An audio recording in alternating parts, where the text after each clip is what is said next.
kita langsung aja ya buka pembelajaran untuk hari ini ya. Assalamualaikum warahmatullahi wabarakatuh. Waalaikumsalam warahmatullahi wabarakatuh. Baiklah, sebelum kita memulai pembelajaran, ada baiknya kita berdoa terlebih dahulu. Di sini dipimpin oleh ketua kelas. Siapa ketua kelasnya kan? Silakan. Sebelum membaca doa Tiga. Udah langsung saja kepada ketua kelasnya dipimpin untuk kita berdoa hari ini. Sebelum mulai belajar, marilah kita membaca doa dulu. Doa dimulai.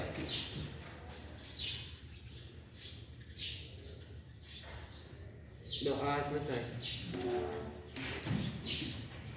Untuk pembelajaran hari ini kita tentang perubahan sosial budaya dan globalisasi ya. Buka halaman 985. Udah dibuka bukunya semuanya? Oke.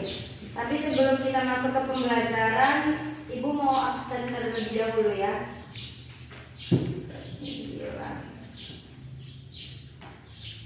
Muhammad Alamsyah Putra Barus, Hadir. Muhammad Iman Nur Insani, Muhammad Rafi Akbar, Muhammad Syifa Ramadan, Nita Aulia Putri, Nur Hadiza, Nur Sofali Radhaya. Ini apa keterangannya? Ada ya? Rizka Zuani, Radit Effendi, jangan tuh Radit. Tidur jam berapa tadi malam? Main FF. Siap. Rian Abdul Rashid. Dia itu kena ini habis vaksin. Rifki Aulia Tama. Berkawan dengan orangnya jual. Siti Mardiani. Mau ikut ini juga. Wita Aulia. Datang. Yeni Nabila Sari, Muhammad Ridho Al Firdaus. Anak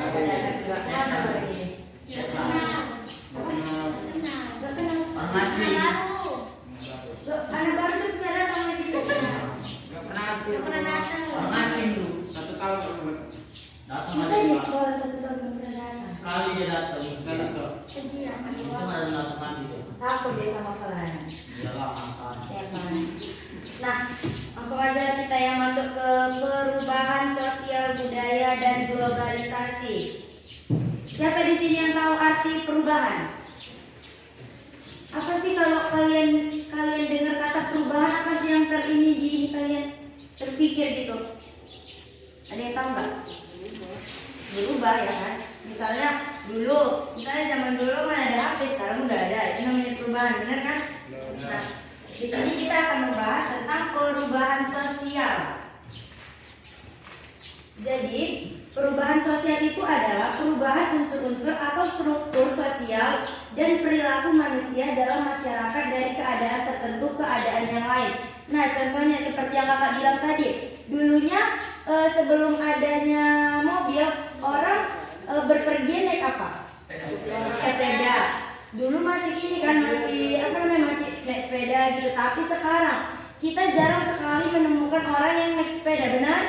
Rata-rata hampir 90% masyarakat di Kota Medan ini ketika berpergian naik apa? Kereta kalau kita bilang kan. Ya mana dia pesawat? Kamu kalau ke Jakarta baru kita naik pesawat. Kalau Medan masih tembung, ke Marelan masih bisa naik kereta. Kalau saya naik pesawat. Apa? Naik beca bisa. Beca dari mana? Dari sepeda motor juga kan? Nah, selain transportasi apa lagi yang berubah? Sebelumnya kita ini, sekarang kita ini apa lagi kalau kalian? Hah? Iya benar, pakaian. Apalagi sekarang kan seperti di aplikasi TikTok, benar kan? Nah, kalau bicara tentang TikTok, apa yang termenset di pikiran adik? Pasti ini konten apa? Joget-joget, benar kan? Jadi dulunya pakaian orang Indonesia itu ciri orang Indonesia dulu itu berpakaian tertutup. Tapi semenjak masuknya budaya-budaya dari luar seperti Amerika, Jepang, Korea,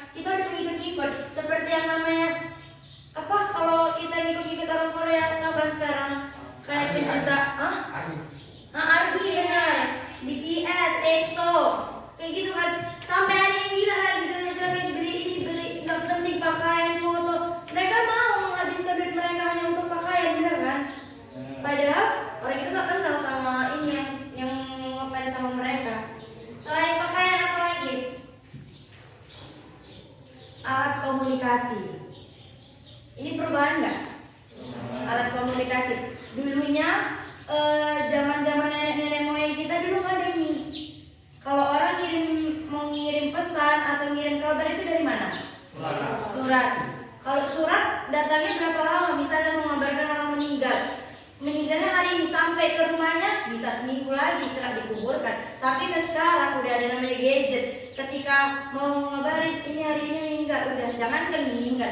Kalian aja sekarang di masa pandemi ini belajarnya udah pakai ini kan, udah pakai apa namanya ini gadget handphone.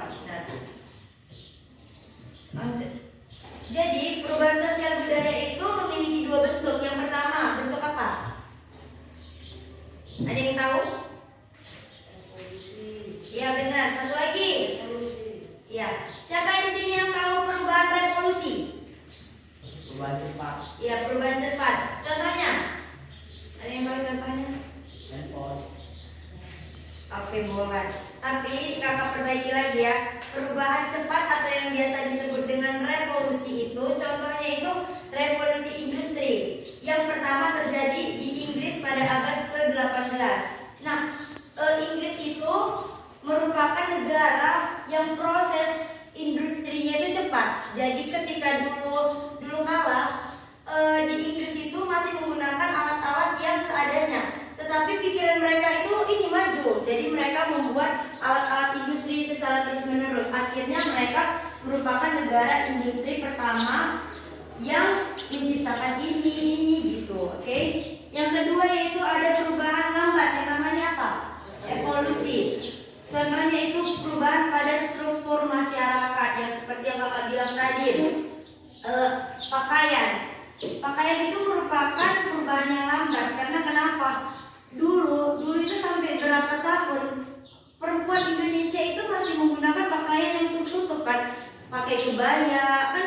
Indonesia terkenal sebagai negara yang memiliki masyarakat dengan sopan santunnya.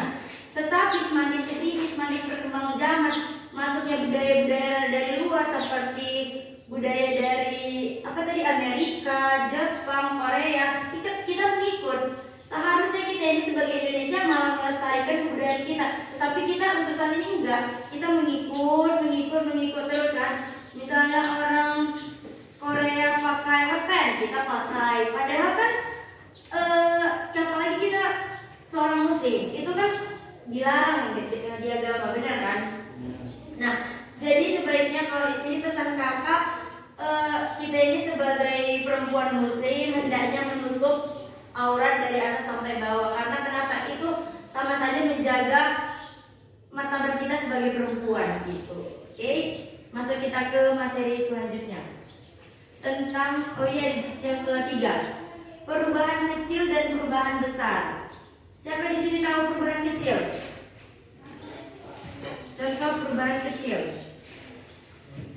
Di halaman 93 itu ada gambar abang-abang yang berpakaian kekinian kan, dan style rambutnya lebih kekinian, benar kan? Nah, jadi perubahan kecil ini contohnya yaitu model pakaian dan rambut yang membawa pengaruh kecil. Jadi pengaruhnya ini maksudnya itu ada nggak misalnya si abang ini pangkas rambut kayak siapa ya, Jimin ya, kalau yang di Korea itu ya Jimin. Ada nggak sangkut sama kalian? Nggak ada kan? Jadi itu perubahan kecil. Yang keempat yaitu perubahan besar. Perubahan besar itu yang membawa pengaruh besar bagi banyak orang. Contohnya perubahan pada Undang-Undang Dasar. Sampai sekarang kita masih menggunakan Undang-Undang Dasar 1945. Tapi ketika nanti Undang-Undang Dasar itu diubah, itu bakalan berpengaruh dampaknya bagi kita. Seperti kalau adik-adik pernah dengar tentang mau perubahan Omnibus Law, itu tahu nggak? Pernah dengar nggak? Jadi kemarin pernah undang-undang itu mau diubah, terus abang-abang mahasiswa itu memberontak dan melakukan aksi demonya di tepat di depan kantor DPR. Itu merupakan perubahan besar karena pengaruhnya bagi kita itu banyak. Contohnya kayak pernah dengar nggak tentang peraturan kalau misalnya ayam masuk ke rumah denda 10 juta? Nah, itulah kan berpengaruh bagi kita. Kalau yang pejabat-pejabat itu oke lah, nggak ada resikonya bagi mereka. Bagi kita yang punya ayam, ya kita nggak tahu ayam kan nggak bisa dibilangin masuk ke sini, masuk ke sini. Kita nggak bisa bilang, kalau boleh dibilang oke lah gitu kan. Oke, lanjut ya. Yang kelima, perubahan yang direncanakan. Perubahan yang direncanakan yaitu perubahan sosial yang telah direncanakan terlebih dahulu. Contohnya pelaksanaan pembangunan, contohnya rumah. Kalau membangun rumah pasti kita melakukan perencanaan terlebih dahulu, benar kan? Nah, itulah yang dinamakan perubahan yang direncanakan. Yang keempat yaitu perubahan yang tidak direncanakan, contohnya bencana alam. Kita tahu rupanya kalau gempa kapan mau datang, longsor, tsunami, itu kan kita nggak tahu kapan datangnya. Itulah yang dinamakan perubahan yang tidak direncanakan, yang nggak ada step-step kita untuk melakukan perubahan itu. Oke? Yang G yaitu perubahan ke arah kemajuan, yaitu perubahan sosial yang menyebabkan kemajuan. Contohnya pelaksanaan pembangunan. Nah, di sini kakak ambil contoh tentang mau dipindahkannya ibu kota ke kota Kalimantan. Pernah dengar itu? Nah, jadi Jokowi telah membuat rancangan bahwasanya ibu kota itu bakal dipindahkan ke Kalimantan. Katanya untuk apa? Untuk melanjutkan pembangunan yang belum terlaksana di Jakarta. Oke. Yang selanjutnya yaitu perubahan ke arah kemunduran. Kalau kemunduran itu kebalikan dari kemajuan, yaitu perubahan sosial yang menyebabkan ke arah kemunduran. Contohnya bencana alam. Misalnya nih, kita udah membuat rumah, terus tiba-tiba hancur karena bencana alam. Kita harus mulai lagi dari awal gitu kan? Oke. Sampai sini ada yang ingin ditanyakan? Kita lanjut ya ke materi selanjutnya.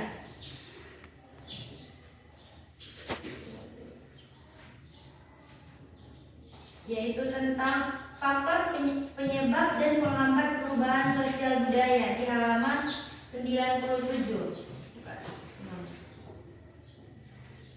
Nah, yang pertama apa faktor penyebab perubahan sosial budaya? Yang nomor 1.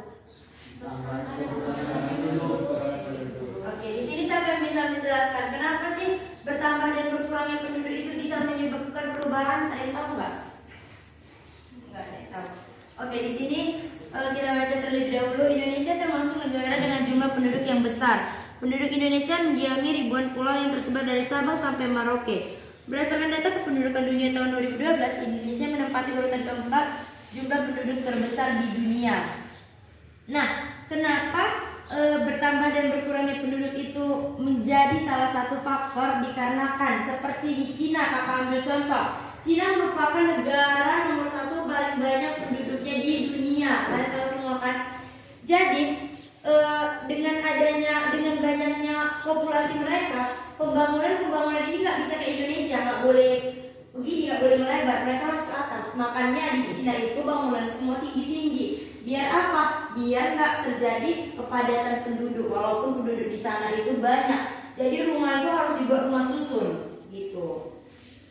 Yang kedua yaitu penemuan baru. Nah, seperti yang kakak bilang tadi, penemuan baru. Yang pertama itu tentang ini apa? Handphone ini ya.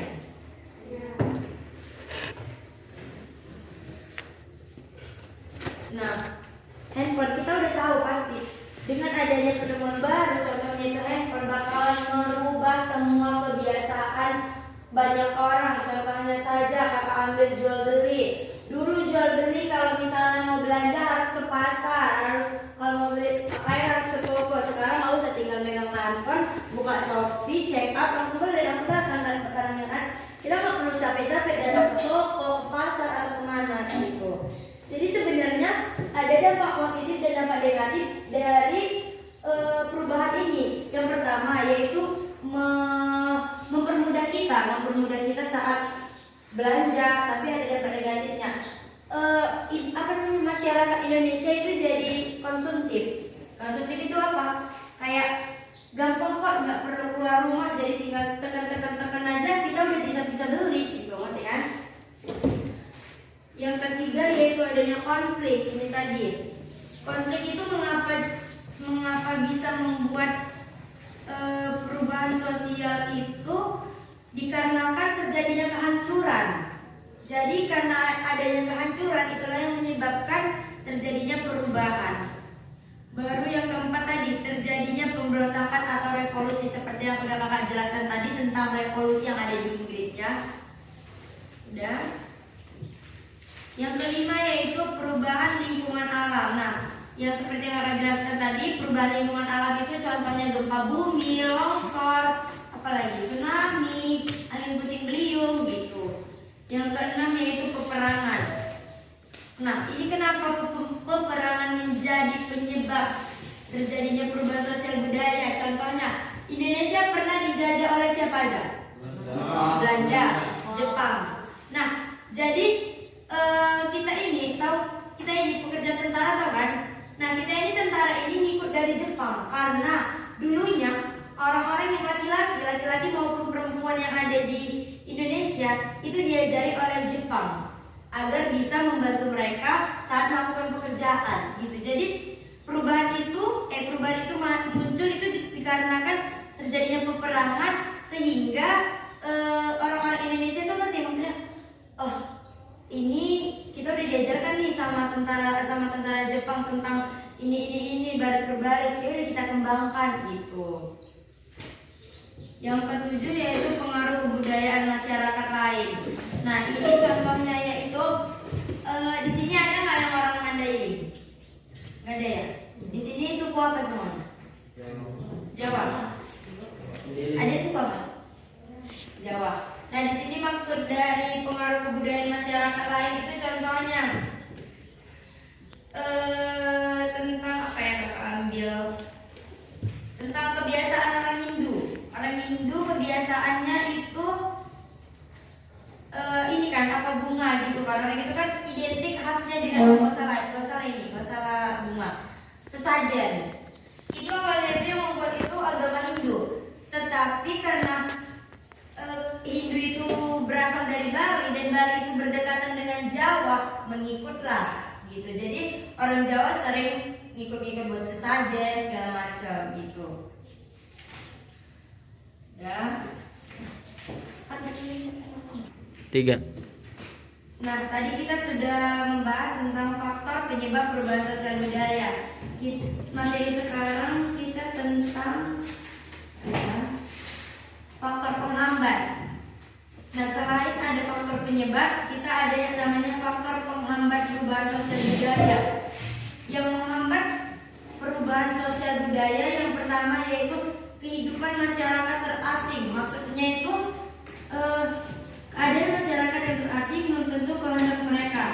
Hal ini dapat terjadi karena kondisi daerah yang terisolasi. Nah, tahu negara Korea Utara? Nah, negara Korea Utara itu termasuk negara yang gak mau dianya menerima budaya dari mana. Dia gak mau, pokoknya kalau dia sendiri, budaya-budaya sendiri yang dikembangkan. Pokoknya masukan-masukan dari negara lain itu gak mau diterima. Itulah yang namanya kehidupan masyarakat yang terasing. Yang kedua yaitu perkembangan ilmu pengetahuan yang terlambat. Contohnya di Papua. Kita tahu kan, kita memang nggak boleh kita diskriminasi. Cuma di sini kakak ambil contoh Papua itu orang-orang di sana itu ilmu pengetahuannya itu bukan kurang, maksudnya terlambat lah. Misalnya kita udah materi perubahan sosial, mereka masih materi ini gitu. Mereka lambat dalam ilmu pengetahuan. Jadi dengan keterlambatan perkembangan ilmu pengetahuan mereka, jadi mereka nggak menerima gitu loh. Misalnya diajarkan ini handphone, ini bisa digunakan untuk jual beli, bisa digunakan untuk sekolah, bisa digunakan ini. Mereka nggak bakalan langsung percaya kayak kita. Mereka langsung kayak nggak deh, kami ada yang lebih ini gitu. Karena kurang pengetahuan. Apa sih kurang tahu manfaatnya ini apa gitu. Yang ketiga yaitu sikap masyarakat yang tradisional. Nah, contohnya itu kayak anak bayi. Kalau anak bayi siapa di sini yang adiknya atau saudaranya? Kalau masih bayi, dianya ditaruh ini di kepalanya, beras kencur palu dibunuhnya. Ada yang tahu nggak? Kan ditaruh kayak gitu kan? Itu sebenarnya kalau di dalam kesehatan itu nggak boleh. Karena kenapa? Karena ketika ditaruh di sini itu bakteri bakalan bermunculan. Tetapi karena percaya dengan omongan mamaku dulu, gini-gini dulu, gitu-gitu kan. Jadi nggak percaya dia, otomatis dia percaya ke mamanya gitu. Padahal kalau di bidang kesehatan kita menjelaskan bahwasannya itu nggak boleh. Seperti kasih contoh lagi, pakai gurita. Kita kan dulu bayi pakai gurita kan, tetapi sekarang itu udah nggak boleh lagi karena itu mengganggu pernapasan si bayi tersebut. Tapi masih ada orang tua yang dijumpai mereka tetap memakaikan anaknya gurita. Karena apa? Karena faktor disuruh orang tua, disuruh nenek mereka. Padahal kalau ketahuan sama bidan atau dokter itu bakalan dimarahin. Udah sih, udah sampai situ dulu lah materi kita untuk hari ini ya. Di sini kakak mau buat kelompok untuk mengerjakan tugas kelompok, boleh? Oke. Nanti kakak di sini akan bagi kelompok menjadi 1, 2, 3, 4, 5, 6, 7, 8, 9. 3 kelompok ya, 1 kelompok 3-3. Oke? 3. Udah langsung aja lah ya kakak bagikan kelompok. Nah untuk kelompok yang pertama Muhammad Alamsyah Putra Barus sama Nita Aulia Putri sama Nur Hadiza. Bisa ya? Bisa. Untuk kelompok yang kedua Muhammad Iman Nur Insani mana? Oke. Priska Juwani nggak hadir? Oh, Priska Juwani sama Radit Effendi. Oke. Untuk kelompok yang ketiga yaitu Nur Sofalira Hidayah dia. Sudah datang. Kita oleh tidak? Sudah. Muhammad Syifa Ramadan. Oke, Muhammad Syifa sama Raffi Akbar. Satu kelompok sama perempuan ini bisa kamu bukan? Apa ada siapa? Siti Mardiani. Itu untuk kelompok yang ketiga ya. Udah dapat semua kan kelompoknya? Udah.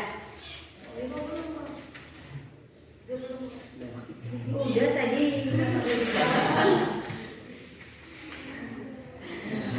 Nah di sini untuk kelompok yang pertama membahas tentang bentuk-bentuk perubahan sosial budaya. Catat dulu. Untuk kelompok yang kedua membahas tentang faktor penyebab terjadinya perubahan sosial dan budaya. Untuk kelompok ketiga membahas tentang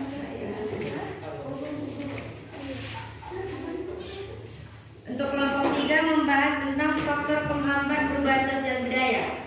Oke? Udah. Di sini yang dicari nanti kalian bakalan mempresentasikannya di depan tentang bentuk-bentuknya aja, yang ininya aja, intinya aja. Oke? Di sini kakak tunggu sekitar 30 menit bisa? Baiklah, dari sekarang pindah jadi depan dulu. Kelompok pertama tentang bentuk-bentuk. Kelompok 2 faktor penyebab. Bentuk-bentuk perubahan sosial budaya yang tadi udah kakak jelaskan. Ada perubahan cepat, ada perubahan lambat, gitu ya. Yang kedua faktor penyebab. Faktor penyebab. Kayak bertambah dan berkurangnya penduduk itu. Baru yang ketiga yaitu faktor penghambat. Oke?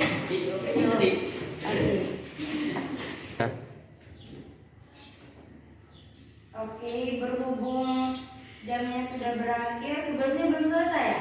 Belum. Udah. Kita jadikan ini aja ya, tugas rumah ya.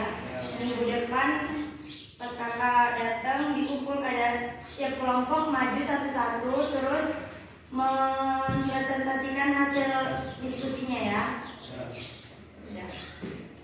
Kita akhiri aja pertemuan kita hari ini.